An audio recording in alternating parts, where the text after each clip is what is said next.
All right, Connecticut, let's get rolling. So it's about noonish on Sunday, and we're getting ramped up for this next storm.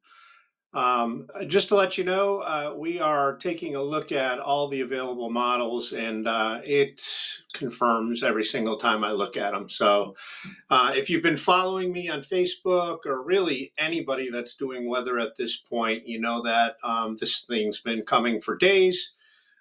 This monster's been spinning up the coast and intensifying, or will intensify rapidly as it does that. So we joke about bread and milk runs. Well, this is sort of a bread and milk run, I guess you could say. Well, bread, milk, and beer, if that's what you're into. So let's take a look at timeline. When does it hit? So I think for the majority of the state, we should be snowing by around dinner time, and it should ramp up pretty significantly after that.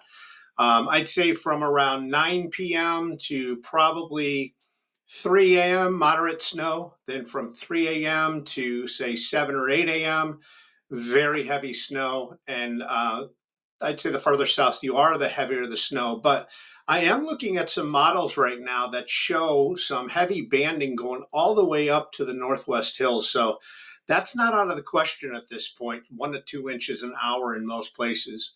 You know that blizzard warnings have been in effect for the coast. 50-50 chance whether they expand to the rest of the state. I do think they may, especially Hartford County. They may leave the Northwest Hills out, but I think that would be a mistake.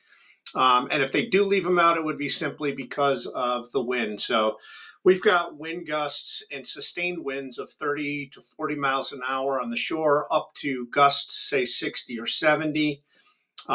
Inland, we have probably gusts of 40 to maybe 50 miles an hour. So this is a dangerous storm, no doubt about it. So the I-95 corridor, say that's kind of where the bullseye is. I'd say central Connecticut, Hartford, 12 to 18 inches, maybe a little less up north. And up to say 2 feet even in the southern corridor near I-95. So it's not fluffy snow either. This stuff is going to be wet, it's going to be heavy, and it is going to be a pain to move. So hopefully a lot of you out there have snow blowers, because if you need to do this by hand, please use caution. Shovel in shifts, especially as you get up in age like myself.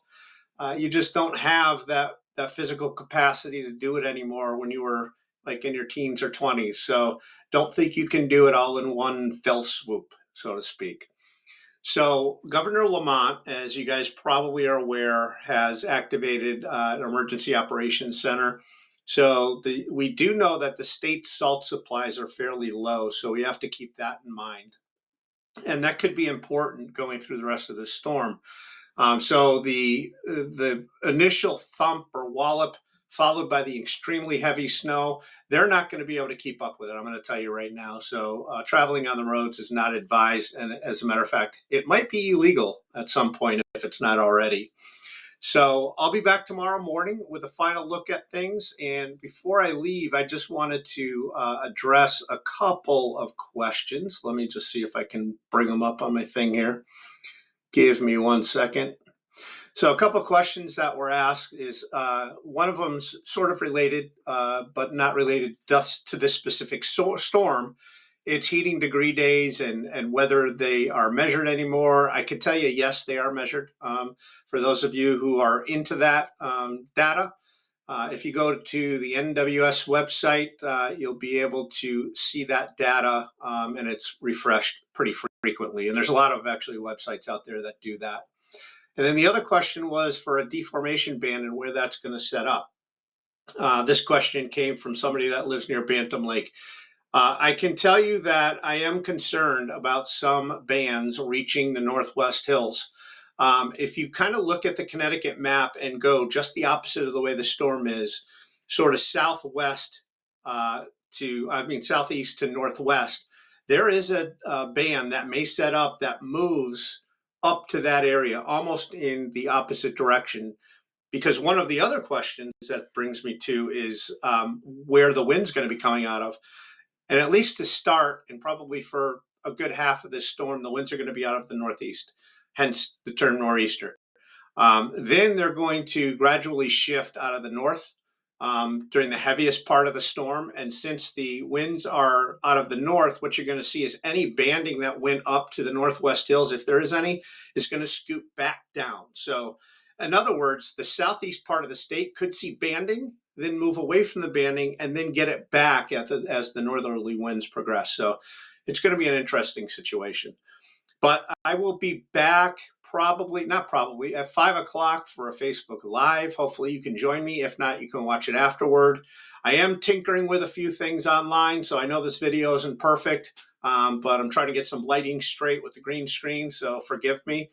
But if you guys got any questions, just shoot it in the Facebook group.